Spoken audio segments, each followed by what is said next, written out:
Olá, graça e paz, meu irmão e minha irmã.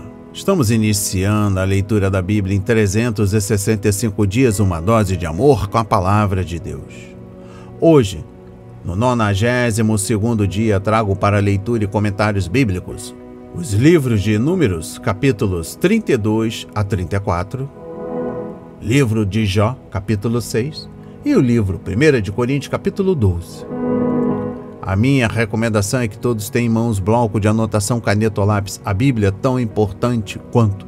A sua leitura diariamente nos traz refrigério para a alma, sabedoria, sobretudo nos aproxima de Deus, sendo assim, fortalecendo a nossa fé e esperança. Meu irmão e minha irmã, todos nós temos a necessidade de estarmos em comunhão com Deus diariamente. Comunhão esta através da leitura da Bíblia. Ouvir os nossos devocionais, meditar na palavra, orar. Precisamos usar todos os recursos que Deus tem nos concedido diariamente, incentivar nossos irmãos e irmãs a lerem a Bíblia, estudar, orar. A Bíblia Sagrada nos faz gerar a fé, nos faz ter o alimento, a cura, a restauração. Em contrapartida, Satanás não está para roubar o seu carro, a sua casa, seu apartamento, celular, relógio, roupa.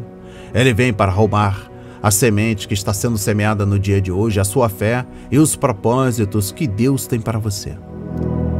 Senhor, revele a compreensão de sua palavra. O mundo está buscando validações por opiniões. Cada um quer viver a sua verdade, mas hoje, Senhor, me dê compreensão de sua palavra. Porque sabemos que através da Bíblia, há cura, há alimento, há restauração, a única certeza, a sua verdade. Em nome de Jesus, eu oro e agradeço e enalteço para todos, sempre amém. E graças a Deus, graças a Deus, graças a Deus. Vamos para a leitura no livro de Números, capítulos 32 a 34.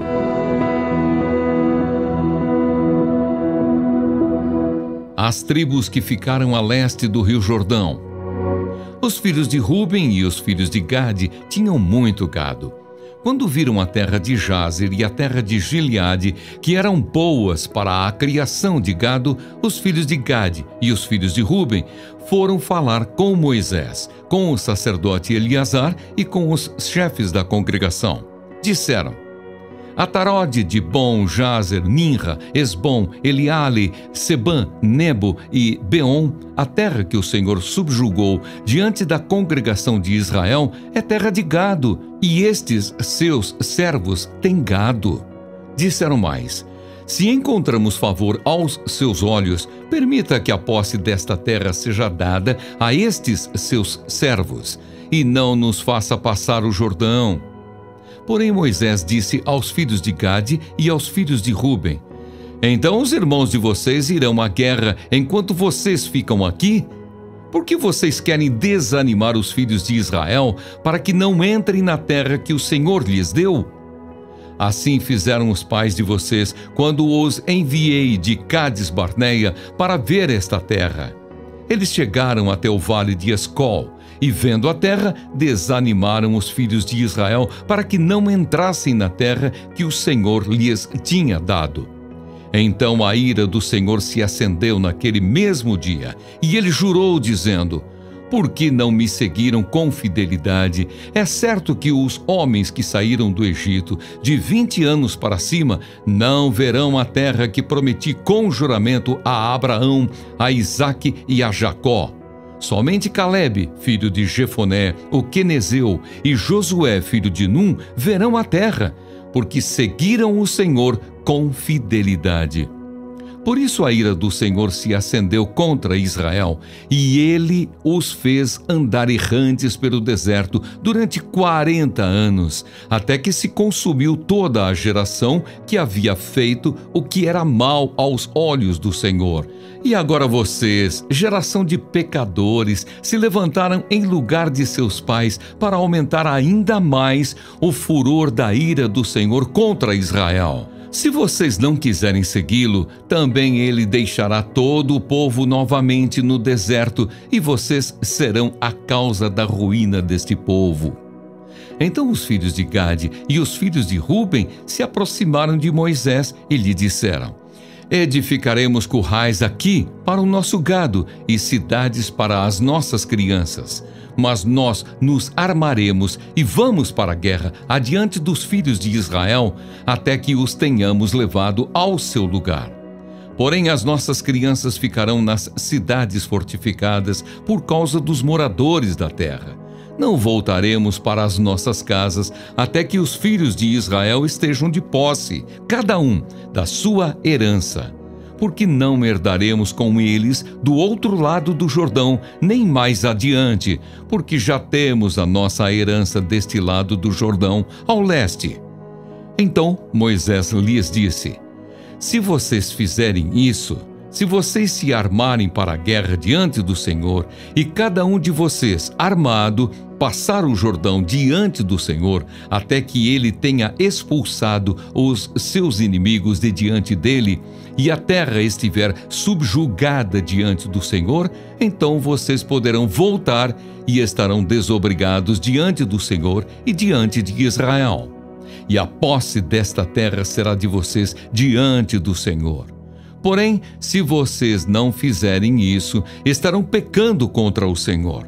E fiquem sabendo que esse pecado certamente os encontrará. Construam cidades para os seus filhos e currais para as suas ovelhas, e cumpram o que vocês prometeram. Então os filhos de Gade e os filhos de Ruben disseram a Moisés: nós, seus servos, faremos o que nos foi ordenado. Nossas crianças, nossas mulheres, nossos rebanhos e todos os nossos animais estarão aí nas cidades de Gileade, mas estes seus servos passarão para o outro lado, cada um armado para a guerra, diante do Senhor Deus, como nos está sendo ordenado. Então Moisés deu ordem a respeito deles ao sacerdote Eleazar, a Josué, filho de Num, e aos chefes das casas dos pais das tribos dos filhos de Israel. Moisés lhes disse: se os filhos de Gade e os filhos de Ruben passarem o Jordão com vocês, cada um armado para a guerra diante do Senhor, e a terra estiver subjugada diante de vocês, então deem a eles a posse da terra de Gileade. Mas se eles não passarem armados com vocês, terão a parte deles entre vocês na terra de Canaã. Os filhos de Gade e os filhos de Ruben responderam: o que o Senhor Deus disse a estes seus servos, isso faremos. Passaremos armados diante do Senhor a terra de Canaã, e teremos a posse de nossa herança deste lado do Jordão. Moisés deu aos filhos de Gade, aos filhos de Ruben e à meia tribo de Manassés, filho de José, o reino de Seom, rei dos amorreus, e o reino de Og, rei de Bazã, a terra com as cidades e seus distritos, as cidades em toda a extensão do país. Os filhos de Gade edificaram Dibom, Atarote e Aroer, Atarote, Sofã, Jazer e Jogbeá, Bet-Nimra e Bet-Arã, cidades fortificadas e currais de ovelhas. Os filhos de Ruben edificaram Esbom, Eliale e Kiriataim, Nebo e Baal-Meon, mudando-lhes o nome, e Sibma, e deram outros nomes às cidades que edificaram. Os filhos de Maquir, filho de Manassés, foram para Gileade, a tomaram e expulsaram os amorreus que estavam nela. Portanto, Moisés deu Gileade a Maquir, filho de Manassés, o qual habitou nela. Jair, filho de Manassés, foi e conquistou as aldeias dos amorreus, e deu-lhes o nome de Avote-Jair. Noba foi e conquistou Quenate, com as suas aldeias, e chamou-lhe Noba, que era o seu próprio nome. Os acampamentos desde o Egito. São estas as caminhadas dos filhos de Israel que saíram da terra do Egito, segundo os seus exércitos, sob as ordens de Moisés e Arão. Moisés escreveu os lugares de que saíram caminhada após caminhada, conforme o mandado do Senhor. E são estas as suas caminhadas, segundo os lugares de que saíram. Eles partiram de Ramessés, no 15º dia do primeiro mês. No dia seguinte, ao da Páscoa, os filhos de Israel saíram corajosamente aos olhos de todos os egípcios, enquanto estes sepultavam todos os seus primogênitos, a quem o Senhor havia matado entre eles. Também contra os deuses o Senhor executou juízos. Os filhos de Israel partiram de Ramessés e acamparam em Sucote. Partiram de Sucote e acamparam em Etã, que está no fim do deserto. Partiram de Etã e voltaram a Pi-Hairote, que está diante de Baal-Zefon, e acamparam diante de Migdol. Partiram de Pi-Hairote, passaram pelo meio do mar em direção ao deserto e, depois de terem caminhado 3 dias no deserto de Etã, acamparam em Mara. Partiram de Mara e chegaram a Elim. Em Elim havia 12 fontes de água e 70 palmeiras, e acamparam ali. Partiram de Elim e acamparam junto ao Mar Vermelho. Partiram do Mar Vermelho e acamparam no deserto de Sim. Partiram do deserto de Sim e acamparam em Dofca. Partiram de Dofca e acamparam em Alus. Partiram de Alus e acamparam em Refidim, porém ali não havia água para o povo beber. Partiram de Refidim e acamparam no deserto do Sinai. Partiram do deserto do Sinai e acamparam em Quibrote-Hataavá. Partiram de Quibrote-Hataavá e acamparam em Hazerote. Partiram de Hazerote e acamparam em Ritma. Partiram de Ritma e acamparam em Rimon-Pérez. Partiram de Rimon-Pérez e acamparam em Libna. Partiram de Libna e acamparam em Rissa. Partiram de Rissa e acamparam em Queelata. Partiram de Queelata e acamparam no monte Sefer. Partiram do monte Sefer e acamparam em Harada. Partiram de Harada e acamparam em Maquelote.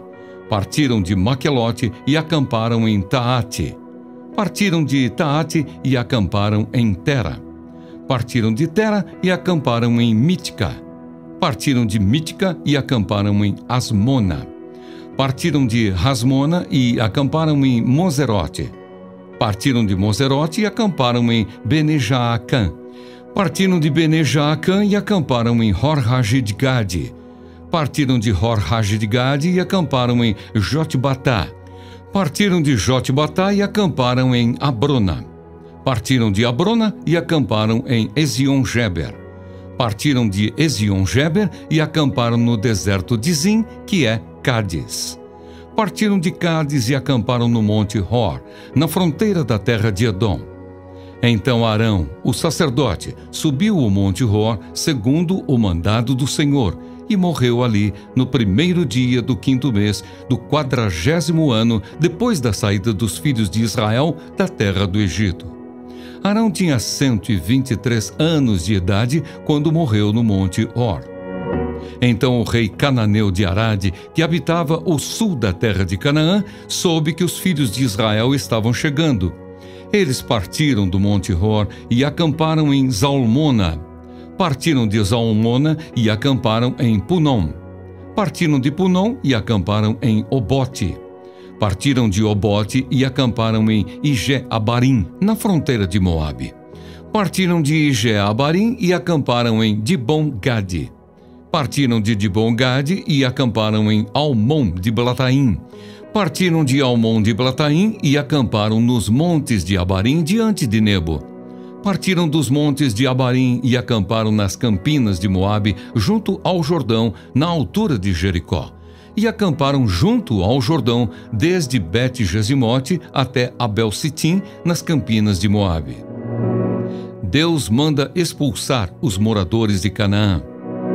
Nas campinas de Moabe, junto ao Jordão, na altura de Jericó, o Senhor disse a Moisés: Fale com os filhos de Israel e diga-lhes: Quando vocês tiverem passado o Jordão para entrar na terra de Canaã, devem expulsar da frente de vocês todos os moradores da terra, destruir todas as pedras com figura e todas as imagens fundidas. Devem também derrubar todos os santuários nos lugares altos.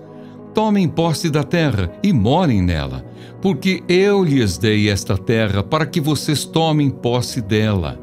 Vocês herdarão a terra por sorteio, segundo as suas famílias. A tribo mais numerosa deem uma herança maior. A tribo pequena deem uma herança menor. Onde lhe cair a sorte, esse lugar lhe pertencerá. Vocês herdarão segundo as tribos de seus pais.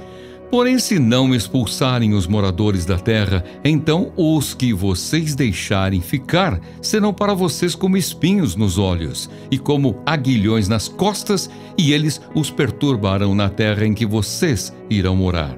E farei com vocês o que pensei fazer com eles. As fronteiras da terra.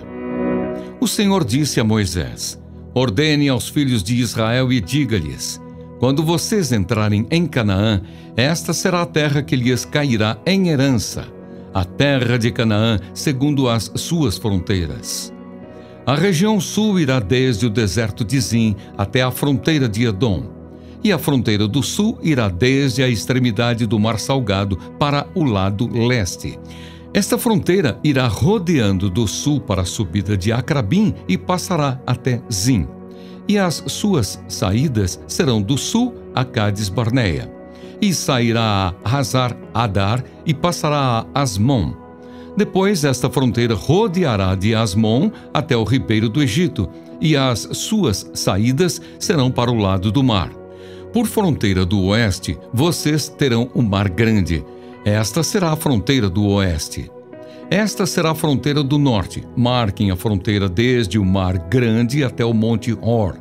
Marquem a fronteira desde o Monte Hor até a entrada de Ramate. E as saídas desta fronteira serão até Zedade.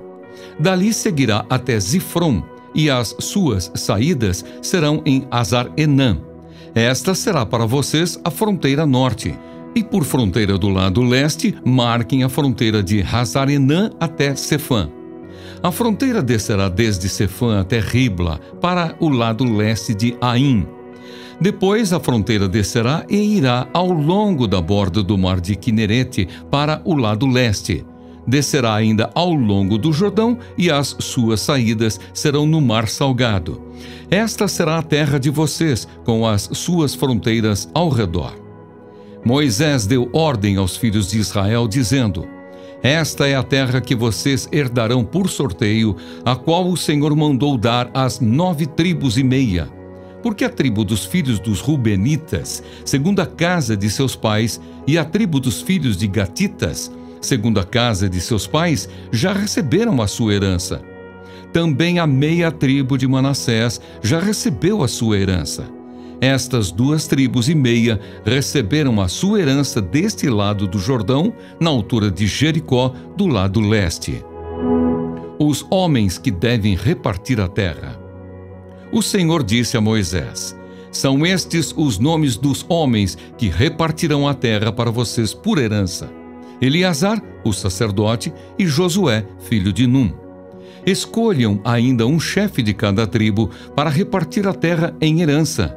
São estes os nomes dos homens: da tribo de Judá, Calebe, filho de Jefoné; da tribo dos filhos de Simeão, Samuel, filho de Amiúde; da tribo de Benjamim, Elidade, filho de Quislom; da tribo dos filhos de Dan, o chefe Buqui, filho de Jogli; dos filhos de José, da tribo dos filhos de Manassés, o chefe Haniel, filho de Éfode; da tribo dos filhos de Efraim, o chefe Quemuel, filho de Siftã; da tribo dos filhos de Zebulon, o chefe Elisafã, filho de Parnaque; da tribo dos filhos de Issacar, o chefe Paltiel, filho de Azã; da tribo dos filhos de Asser, o chefe Aiude, filho de Selomi; da tribo dos filhos de Naphtali, o chefe Pedael, filho de Amiúde.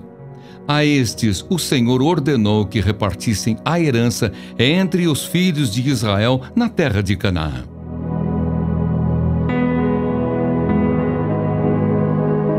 Amém. Compreendendo o livro de Números, capítulo 32, trago o versículo 6.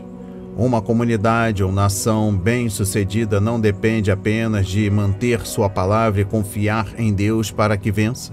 O sucesso também depende da lealdade das pessoas umas às outras. Talvez a palavra patriotismo descreva melhor essa atitude, desde que o amor à pátria não seja transformado em idolatria.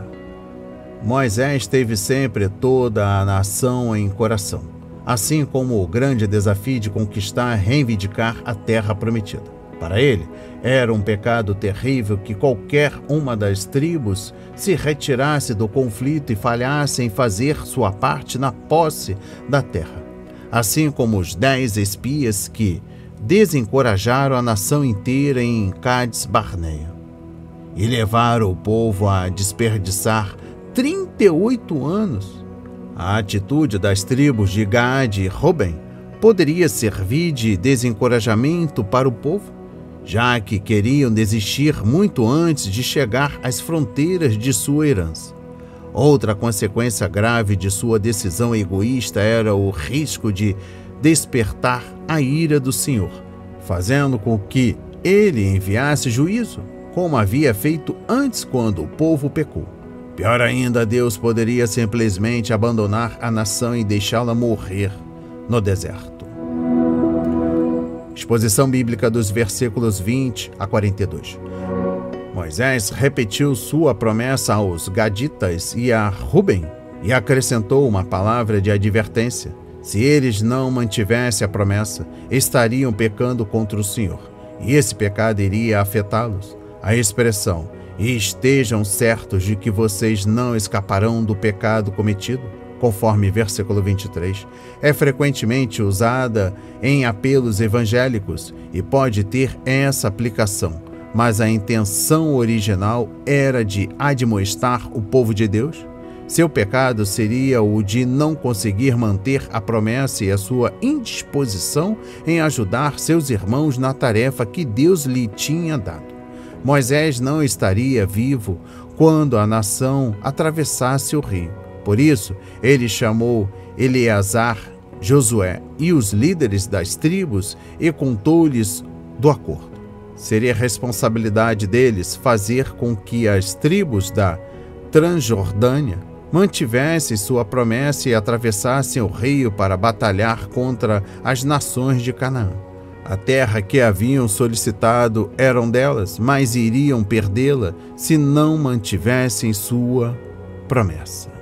E eu encerro a compreensão do capítulo 32, trazendo o versículo 33 do livro de Números. A nação demorou tempo suficiente para que as 2 tribos e meia entrassem em suas terras, derrotassem os inimigos que faltavam e pusessem famílias e rebanhos assentados de forma segura. Mas não podemos deixar de pensar que essas tribos da Transjordânia fizeram uma escolha sábia. Elas estavam fora da terra da promessa e separadas do resto do povo. Elas fizeram sua escolha apenas com base nas vantagens que teriam. A terra era boa para rebanhos e manadas. Como muitos, elas estavam andando por vista e não por fé. Gênesis 13, versículos 10 e 11. As tribos mantiveram a promessa, mas, apesar disso, sua localização, além do Jordão, criou alguns problemas. Josué, capítulo 22. De acordo com Hebreus 4, reivindicar a herança da terra prometida é uma ilustração das diferentes formas pelas quais os cristãos de hoje se referem à vontade de Deus e à herança que Ele tem para nós agora em Jesus Cristo. Algumas pessoas são como a geração mais velha de judeus, que pereceu em sua peregrinação e nunca entrou na terra. Outros são como os 10 espiões que visitaram a terra e viram sua riqueza, mas falharam em entrar. As tribos da Transjordânia entraram na terra, mas não permaneceram lá. Elas preferiram viver na fronteira, criando ali o seu gado. Deus quer que seu povo seja como uma nova geração que confia nele. Entra na terra, confirma a vitória e desfruta da bênção. Compreendendo o capítulo 33, Exposição bíblica dos versículos 1 a 48. Este capítulo é mais do que uma lista de lugares. É um testemunho da soberania de Deus ao lidar com o seu povo. Como tem sido dito muitas vezes, a história é a história do Senhor. Deus não é apenas escritor da história. Ele a planeja e vê seu plano sendo executado. Mas os planos do Senhor permanecem para sempre, os propósitos do seu coração, por todas as gerações, conforme Salmos 33, versículo 11. Mesmo quando Israel não permitiu que Deus governasse, ele continuou no controle. Israel perdeu a bênção de seu Deus, mas ele cumpriu o seu propósito. Nenhuma dificuldade era grande demais para o Todo-Poderoso de Israel. Ele abriu o Mar Vermelho e deixou que seu povo pagasse. Então, fechou o mar por cima do exército egípcio que o perseguia. Quando os hebreus estavam em perigo, Deus lhes dava vitória sobre os inimigos. Diante da sede, Deus lhe provia água, e cada manhã o maná que caía do céu os alimentava. Compreendendo o versículo 49, durante essa marcha, a geração mais velha morre e a nova geração toma seu lugar. Miriam morreu em Cádiz, conforme capítulo 20, versículo 1, e outra mulher assumiu o coral. Arão morreu no monte Or, conforme capítulo 20, versículos 23 a 29, e seu filho Eleazar tornou-se o sumo sacerdote. Antes de Moisés morrer, ele nomeou Josué como seu sucessor, e todas essas mudanças, Deus permaneceu o mesmo e nunca deixou seu povo. Senhor, Tu és o nosso refúgio sempre, de geração em geração. Conforme Salmo 90, versículo 1. A soberania de Deus não desfaz a individualidade ou a responsabilidade do ser humano. O Senhor é tão grande que pode nos deixar livremente fazer nossas escolhas e ainda assim cumprir seus propósitos. Como Deus é grande, não é de admirar que Paulo tenha escrito: quão insondáveis são os seus juízos e inescrutáveis os seus caminhos. Romanos 11, versículo 33. E eu finalizo a compreensão do capítulo 33 com a exposição bíblica dos versículos 50 a 56. Quais são as razões para o extermínio dessas nações? A primeira era o julgamento de Deus por causa das maldades que praticavam, conforme Gênesis 15, versículos 15 a 16, e Levítico 18, versículos 24 a 28. Quando elas se tornaram mais, e o que aconteceu como resultado disso estão descritos em Romanos 1, versículos 17 a 32. Deus foi longâmino com elas durante muito tempo, mas a hora do julgamento chegou. Uma segunda razão era que o caminho para as tribos de Israel obterem sua herança precisava ser liberado, conforme número 33, versículo 54. Assim como um empreiteiro precisa demolir construções e limpar uma área a fim de abrir espaço para as novas estruturas, assim também Deus destruiu as sociedades pagãs em Canaã para que seu povo pudesse construir uma nação que o glorificasse. A terceira razão era remover tentações de perto do povo de Israel, que era propenso à idolatria, conforme versículos 55 e 56. Compreendendo o capítulo 34 do livro de Números, exposição bíblica dos versículos 1 a 15.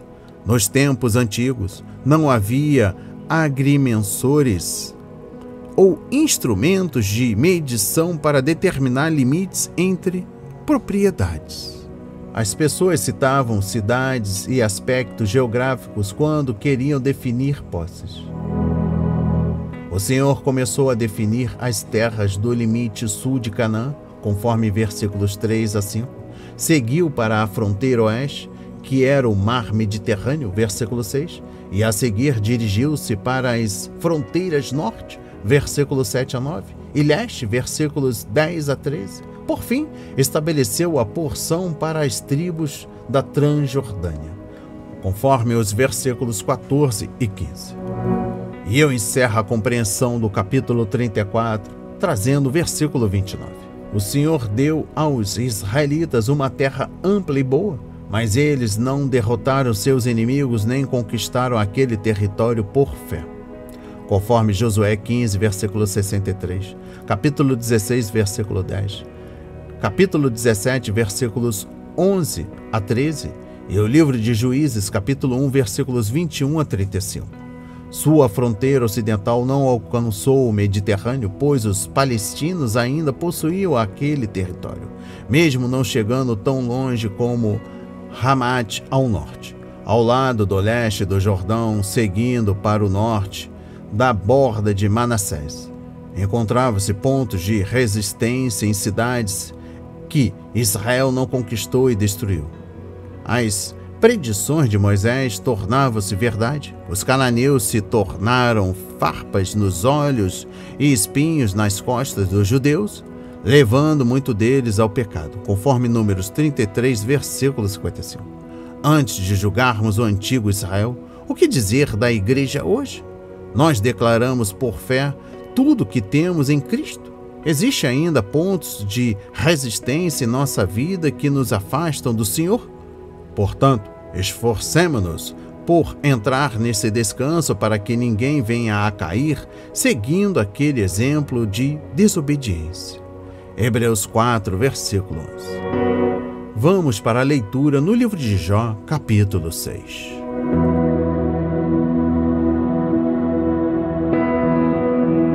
Resposta de Jó: por que prolongar a vida se o fim é certo?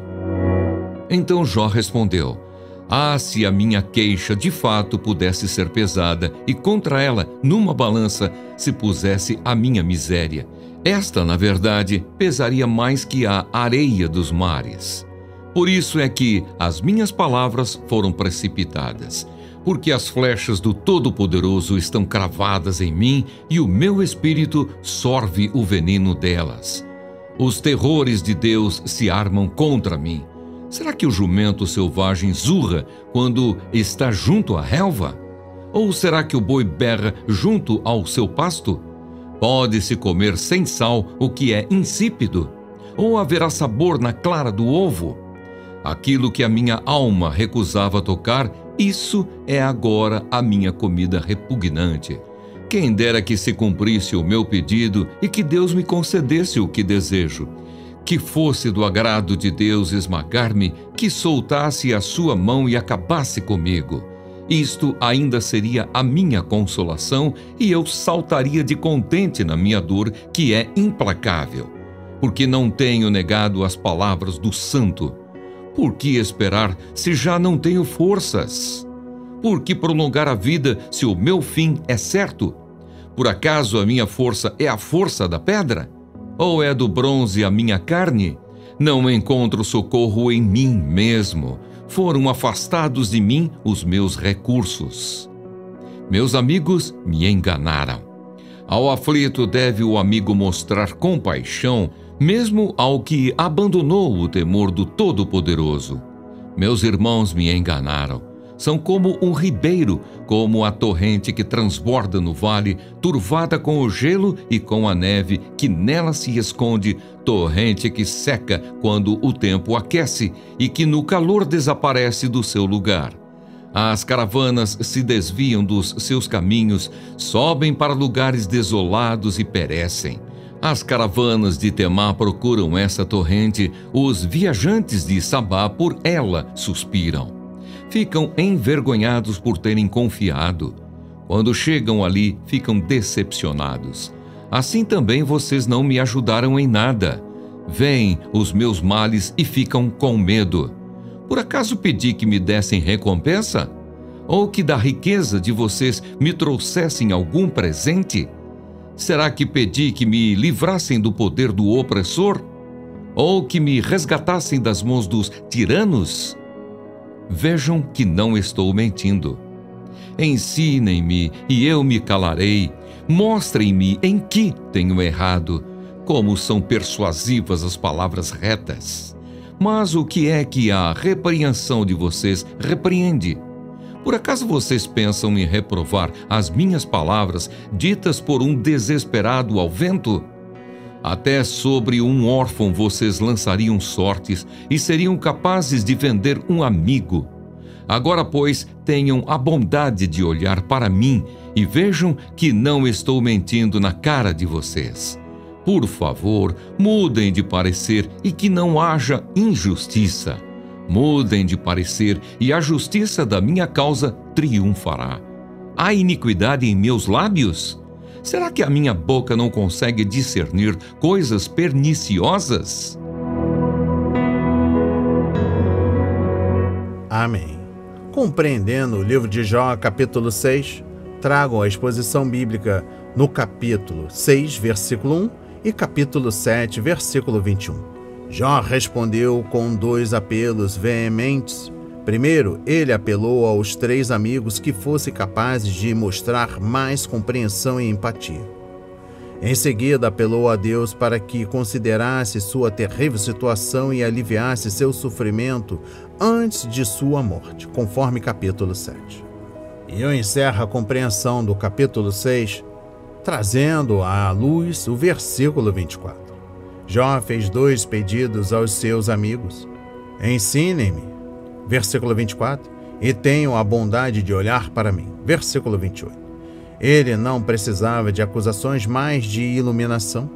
Contudo, os amigos de Jó nem olharam para o rosto dele e perceberam sua terrível situação.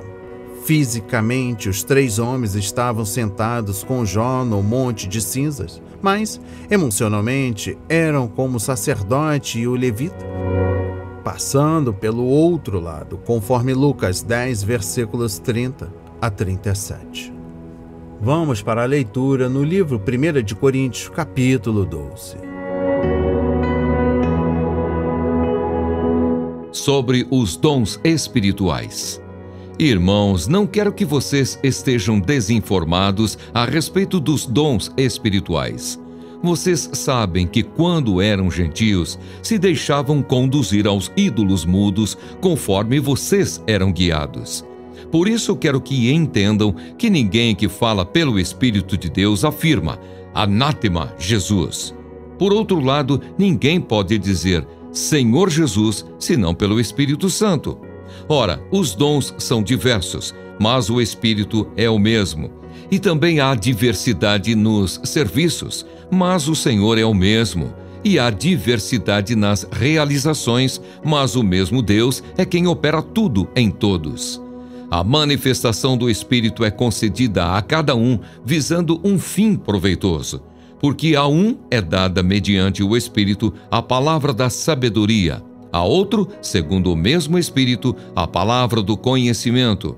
A um é dada no mesmo Espírito a fé, a outro no mesmo Espírito dons de curar, a outro operações de milagres, a outro profecia, a outro discernimento de espíritos. A um é dada a variedade de línguas e a outro capacidade para interpretá-las. Mas um só e o mesmo Espírito realiza todas essas coisas, distribuindo-as a cada um individualmente, conforme ele quer. A unidade da Igreja. Porque assim como o corpo é um e tem muitos membros, e todos os membros, mesmo sendo muitos, constituem um só corpo, assim também é com respeito a Cristo. Pois em um só Espírito todos nós fomos batizados em um só corpo, quer judeus, quer gregos, quer escravos, quer livres, e a todos nós foi dado beber de um só Espírito. Porque também o corpo não é um só membro, mas muitos. Se o pé disser, porque não sou mão, não sou do corpo, nem por isso deixa de ser do corpo. Se o ouvido disser, porque não sou olho, não sou do corpo, nem por isso deixa de ser do corpo. Se todo o corpo fosse olho, onde estaria o ouvido? Se todo ele fosse ouvido, onde estaria o olfato? Mas Deus dispôs os membros, colocando cada um deles no corpo como ele quis. Se todos, porém, fossem um só membro, onde estaria o corpo? O certo é que há muitos membros, mas um só corpo. Os olhos não podem dizer à mão, não precisamos de você. E a cabeça não pode dizer aos pés, não preciso de vocês. Pelo contrário, os membros do corpo que parecem ser mais fracos são necessários, e os que nos parecem menos dignos do corpo, a estes damos muito maior honra. Também os que em nós não são decorosos, revestimos de especial honra, ao passo que os nossos membros nobres não têm necessidade disso. Contudo, Deus coordenou o corpo, concedendo muito mais honra àquilo que menos tinha, para que não haja divisão no corpo, mas para que os membros cooperem com igual cuidado em favor uns dos outros. De maneira que, se um membro sofre, todos sofrem com ele. E se um deles é honrado, todos os outros se alegram com ele. Ora, vocês são o corpo de Cristo e individualmente membros desse corpo. A uns, Deus estabeleceu na igreja primeiramente apóstolos, em segundo lugar, profetas, em terceiro lugar, mestres, depois, operadores de milagres, depois os que têm dons de curar, ou de ajudar, ou de administrar, ou de falar em variedade de línguas. Será que são todos apóstolos? Será que são todos profetas? Será que são todos mestres? São todos operadores de milagres? Todos têm dons de curar? Todos falam em línguas? Todos têm o dom de interpretar essas línguas? Entretanto, procurem com zelo os melhores dons. O amor é o dom supremo. E eu passo a mostrar-lhes um caminho ainda mais excelente. Amém. Compreendendo o livro 1 de Coríntios, capítulo 12, exposição bíblica dos versículos 1 a 13. Uma vez que havia divisão na igreja de Corinto, Paulo começou com uma ênfase na unidade da igreja. Ele ressaltou 4 elos maravilhosos de unidade espiritual. Confessamos o mesmo Senhor, servimos ao mesmo Deus, ministramos no mesmo corpo e conhecemos o mesmo batismo. Exposição bíblica dos versículos 1 a 3. Paulo comparou a experiência dos coríntios como idólatras não convertidos com a experiência atual deles como cristãos. Eles adoraram ídolos mortos, mas agora pertenciam ao Deus vivo. Seus ídolos nunca falaram com eles, mas o Senhor lhes respondia por seu Espírito. Agora o Espírito de Deus habitava neles e os guiava. É somente por meio do Espírito que a pessoa pode dizer honestamente: Jesus é Senhor. E, se Cristo verdadeiramente é Senhor em nossa vida, então deve haver unidade na igreja. Divisão e dissensão no meio do povo de Deus somente enfraquece seu testemunho harmonioso a um mundo perdido, conforme João 17, versículos 20 a 21. Exposição bíblica dos versículos 4 a 6. Cada um de nós pode ter diferentes dons, ministérios e maneiras de trabalhar, mas é Deus quem efetua em sua igreja tanto o querer quanto o realizar, de acordo com a boa vontade dele. Conforme Filipenses 2, versículo 13. A fonte de nossos dons é o Senhor, a esfera para administrarmos nossos dons é de Deus, e a energia para os usarmos corretamente procede de Deus. Em suma, os dons podem ser nossos, mas não são sobre nós. Eles têm a ver com o que Deus deseja realizar em nós e por nosso intermédio. Exposição bíblica dos versículos 7 a 11. Os dons são concedidos para o bem de toda a igreja. Eles não são concedidos ao crente para seu prazer individual, mas para o uso coletivo. Os coríntios, em especial, precisavam deste lembrete, porque estavam usando seus dons espirituais de forma egoísta para se promoverem, e não para o crescimento da igreja. Quando aceitamos nossos dons com humildade, nós os usamos para promover a harmonia, e isso ajuda toda a igreja. Exposição bíblica dos versículos 12 e 13. Conhecemos o mesmo batismo. É lamentável que a expressão batismo no Espírito tenha sido separada de seu significado original no Novo Testamento. Deus tem falado conosco com palavras dadas pelo Espírito que não devemos confundir. O batismo no Espírito ocorre na conversão, quando o Espírito Santo entra no pecador que passa a crer. Dá-lhe uma nova vida e faz de seu corpo o templo de Deus. Todos os cristãos experimentaram esse batismo de uma vez por todas. Em nenhum lugar as Escrituras ordenam que busquemos este batismo, porque já o experimentamos e ele não precisa ser repetido. Ser cheio do Espírito, conforme Efésios 5, versículos 18 e 19, tem a ver com o controle de nossa vida pelo Espírito. Nas Escrituras, ser cheio de algo significa ser controlado por isso. Somos ordenados a ser cheios do Espírito e podemos ser se entregarmos tudo a Cristo e lhe pedirmos que Ele nos encha. Esta é uma experiência frequente, pois sempre precisaremos ser cheios do poder espiritual se quisermos glorificar Cristo. Ser batizados pelo Espírito significa que pertencemos ao corpo de Cristo. Ser cheios do Espírito significa que nosso corpo pertence ao Senhor. A evidência do batismo do Espírito na conversão é seu testemunho dentro de nós, conforme Romanos 8, versículos 14 a 16. Exposição bíblica dos versículos 14 a 31. A unidade sem a diversidade produziria uniformidade e a uniformidade tende a produzir morte. A vida é um equilíbrio entre unidade e diversidade. À medida que o corpo humano se enfraquece, seus sistemas ficam mais lentos e tudo tende a se tornar uniforme. No final, é claro, o corpo vira pó. Se não for mantida sob controle, a diversidade poderá destruir a unidade e então teremos a anarquia. Descobriremos em 1 Coríntios capítulo 13 que a maturidade equilibra a unidade e a diversidade. A tensão no corpo entre cada membro e todo o organismo só pode ser resolvida por meio da maturidade.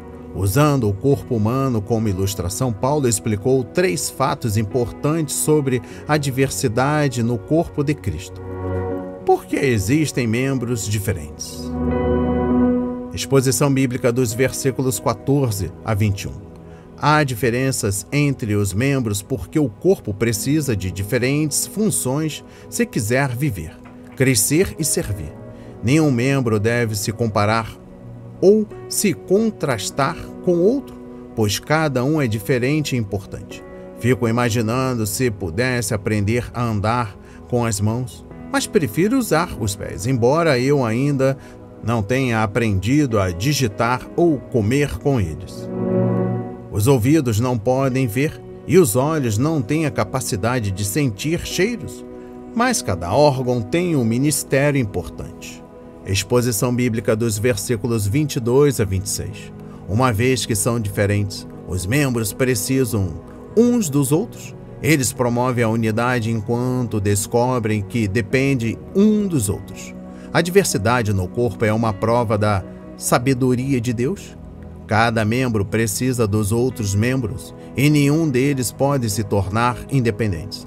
Quando uma parte do corpo humano se torna independente, o organismo tem um sério problema que pode levar à doença e mesmo à morte. Em um corpo humano saudável, os vários membros cooperam uns com os outros e até se compensam quando ocorre uma crise. O desejo de Deus é que não haja divisão, cisma na igreja. A diversidade leva à desunião quando os membros competem entre si, mas ela leva a uma unidade quando os crentes cuidam uns dos outros.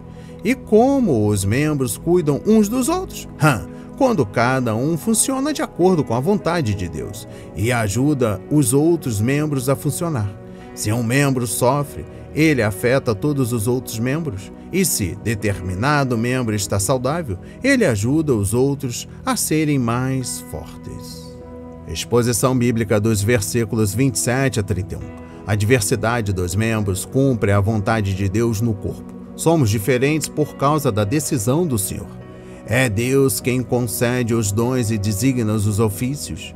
Ele tem um plano perfeito, não só para a igreja como um todo, mas também para cada congregação local. Não temos motivo para crer que cada igreja no Novo Testamento tinha todos os dons. A igreja em Corinto era uma assembleia especialmente cheia de dons. No entanto, Deus dá a cada congregação apenas os dons de que ela precisa e quando eles forem necessários.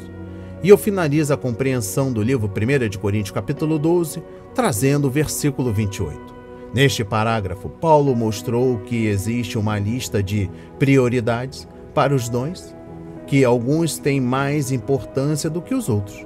Mas esse fato não contradiz a lição já compartilhada. Cada dom é importante, cada cristão é importante. Mesmo no corpo humano, há algumas partes das quais podemos abrir mão, embora a ausência delas possa nos deixar um pouco deficientes. E finalizamos aqui a leitura da Bíblia. Recebam essas palavras na autoridade de Jesus.